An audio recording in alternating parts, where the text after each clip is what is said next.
Have you ever walked into a room and forgotten why you went there in the first place? Or maybe you found yourself misplacing your glasses, only to realize they were on your head the whole time. It happens to all of us now and then, but as we get older, those little lapses start to feel a bit more worrying, don't they? You might brush it off, telling yourself it's just normal aging, and yes, some change is expected. But what if I told you there are everyday habits quietly chipping away at your brain's sharpness, and you may not even realize it?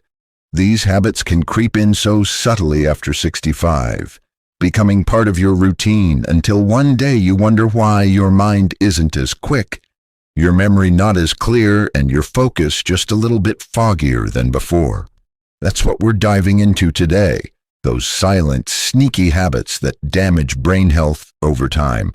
Not the obvious things like major illnesses or injuries, but the ones hiding in plain sight. Things you might be doing daily that seem harmless, until they start taking a toll on your cognitive strength. And here's the good news. Once you know what they are, you can do something about them. And no, you don't need to completely change your life, or take fancy supplements or enroll in brain boot camp. Small, meaningful adjustments are more than enough. And they add up faster than you'd think. Let's begin with the first habit, and this one catches a lot of people off guard because it often feels like the opposite of harmful. It's spending too much time alone without meaningful interaction.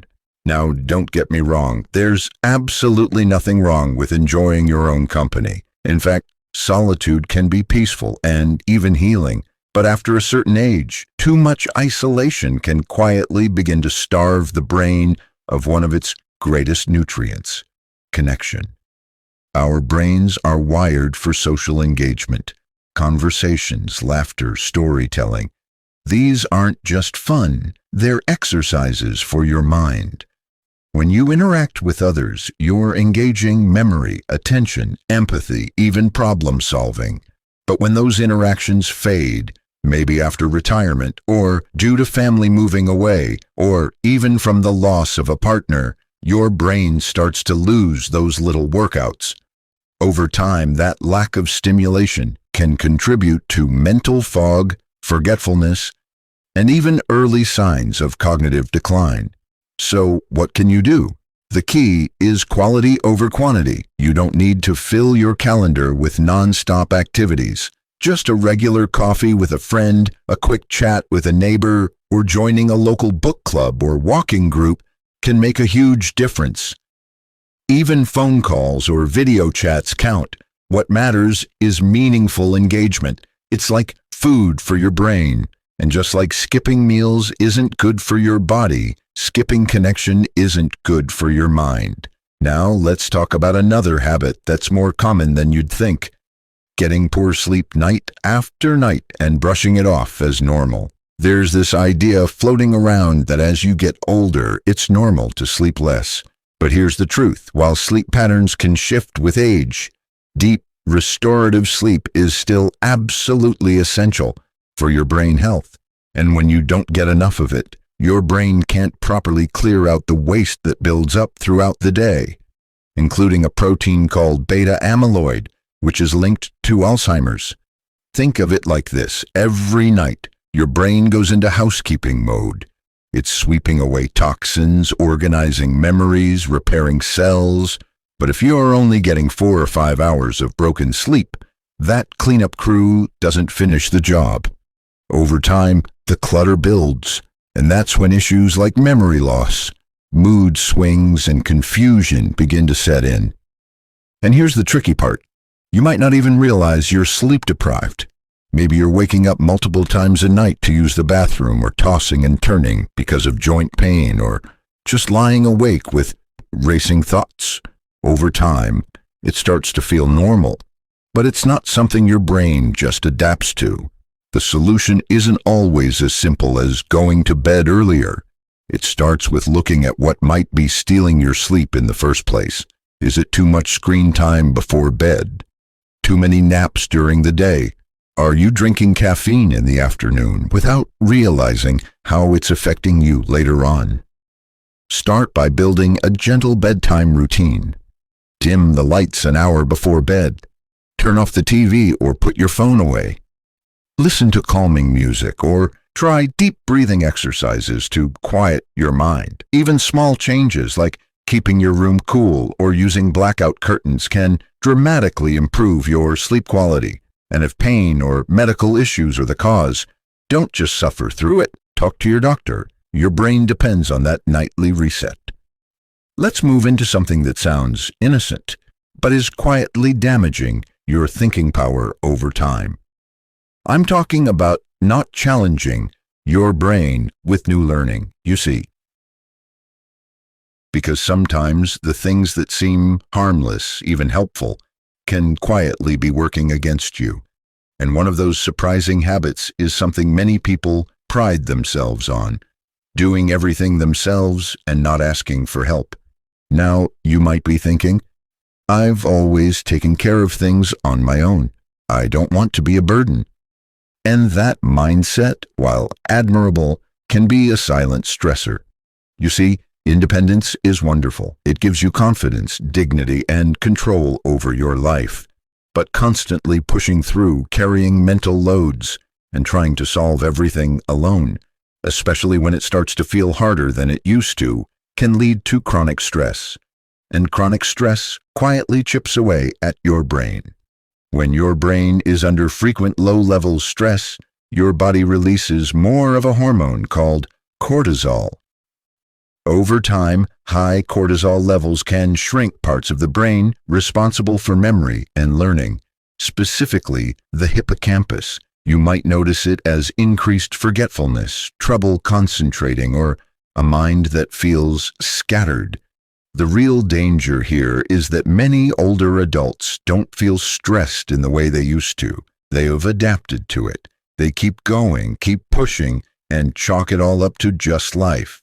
But underneath, the brain is slowly being taxed, and all it takes to change that is a shift in mindset. Learning to accept support without feeling guilty, and realizing that you're not losing independence by leaning on others. You're protecting your brain by reducing unnecessary mental strain. So, what does that look like in practice? Maybe it's asking your adult children to help with the bills or the tech setup instead of trying to figure it all out alone. Maybe it's getting a neighbor or friend to carry the groceries or drive you to a doctor's appointment. Even something as small as hiring help once a week or simplifying your schedule can ease the mental clutter. Your brain is already doing incredible work every day, processing emotions, managing physical changes, keeping up with memory. You don't have to pile more weight on it just to prove you're capable. You already are. And here's something many people never suspect is harmful. Eating the same limited foods every day without enough variety. That might sound strange. After all, many of us find comfort in familiar meals. You might say, I've had the same breakfast for 20 years and I'm still standing. But here's the catch. Your brain needs diverse nutrition to function at its best. And as we get older, our ability to absorb certain nutrients declines, especially those vital to brain health like B12, omega-3s, antioxidants, and certain minerals.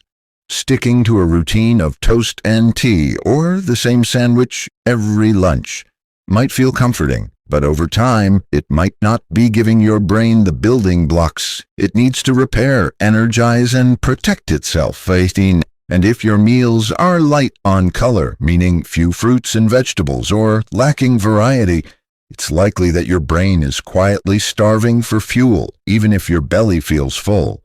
You don't need to overhaul your diet or become a gourmet chef. Start simple.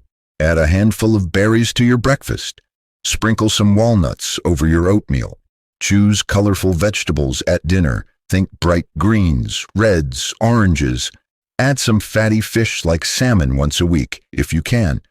Or try plant-based sources like flaxseed or chia seeds for those healthy fats your brain craves. Even herbs and spices can make a difference. Turmeric, cinnamon, rosemary. They all offer natural brain-boosting compounds. The goal is to feed your brain a little better each day. Think of your meals as medicine. You don't have to eat perfectly, but each small improvement is like a gift to your future self. You're giving your brain the tools it needs to stay clear, focused, and resilient. It's also worth mentioning that taste and appetite can change as we age. You might not feel as hungry, or you may start avoiding certain foods because of digestion issues. But instead of simply eating less, the focus should be on eating smarter, because the food you choose has a direct impact on the way you think, remember, and feel.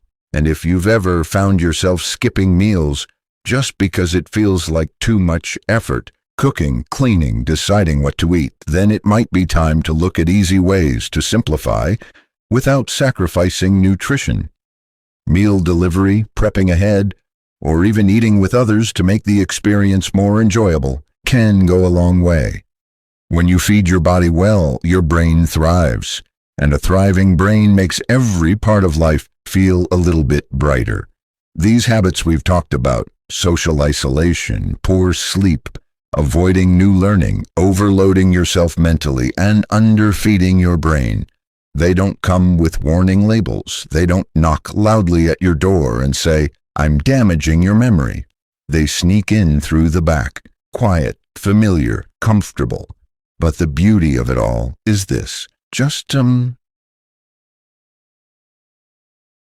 because this last habit might seem completely harmless, even responsible, but over time it can actually do more harm than good to your brain. I'm talking about spending too much time sitting in front of screens, especially passive screen time, without movement, challenge, or variety. Now don't worry. I'm not here to tell you to throw away your TV or stop watching your favorite shows. In fact, enjoying a cozy evening with a good film or a well-loved series can be relaxing, comforting, even therapeutic. But here's where things can get tricky. When screen time becomes your default activity, something you do for hours out of habit rather than enjoyment, it starts to dull your mental edges. Your brain thrives on interaction and novelty. But when you're sitting still, consuming the same kind of content day after day without moving your body or stimulating your mind in other ways, your brain gets passive. It's like sitting in a parked car with the engine running, not going anywhere, just slowly using up fuel.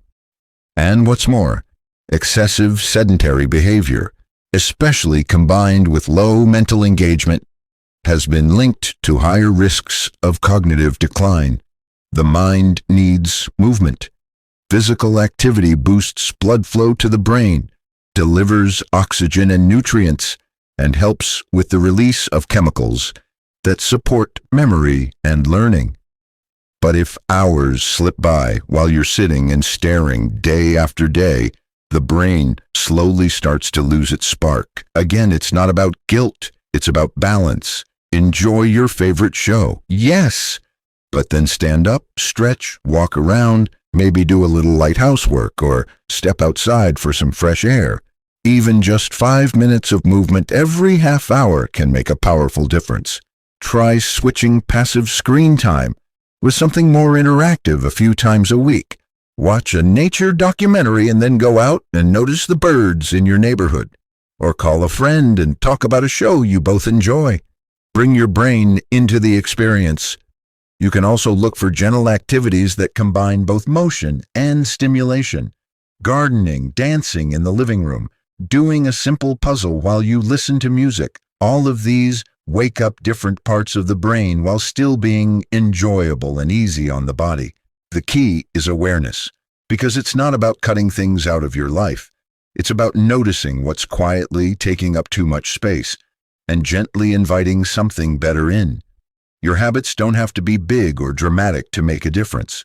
Small steps, taken with care and intention, can bring clarity back into your days. Let's take a moment and think about what we've talked about, not as a checklist to feel overwhelmed by, but as a gentle wake-up call, a reminder that your brain is still alive, still learning, still craving new ways to grow and stay healthy. Too much isolation, poor sleep, mental overload, lack of variety in food, passive screen time. These aren't just habits, they're patterns, and patterns can be changed. There's something powerful about realizing that you're not stuck, that at any age, especially after 65, you can still improve your memory, sharpen your mind, and protect your cognitive health. Your brain wants to thrive. It's just waiting for you to show it how. And here's the most important thing to remember. You don't have to be perfect. You don't need to suddenly become a social butterfly, a nutrition expert, or an exercise enthusiast. You just need to be aware. Start where you are. Maybe today you take a 10-minute walk instead of turning on the TV right after lunch. Maybe tomorrow you call someone you haven't spoken to in a while. Maybe this week you try cooking something a little different. Each of those little moments matters. They add up, they build, they protect your mind. It's easy to think that change only happens in big, dramatic steps. But the truth is, it happens in quiet decisions, in choosing connection over isolation, in turning off the screen and stepping outside, in asking for help without shame, in feeding your brain just a little better, and in reminding yourself that no matter your age, your mind is still your greatest gift. So if you've ever had one of those moments where you worry you're slowing down or forgetting more than usual, take heart. You're not broken, you're human. And every brain, every single one, needs love, care, and a little course correction from time to time. The fact that you're here, listening, learning, thinking about these things, that already shows your strength. You're not giving up. You're growing. And that makes all the difference. If this video spoke to you, I'd love to hear your thoughts in the comments. What changes are you inspired to make? What habits do you recognize in your own life? Let's start a conversation, because sharing our stories helps all of us stay stronger together. And if you found this helpful, don't forget to give the video a like and subscribe to the channel. We're building a community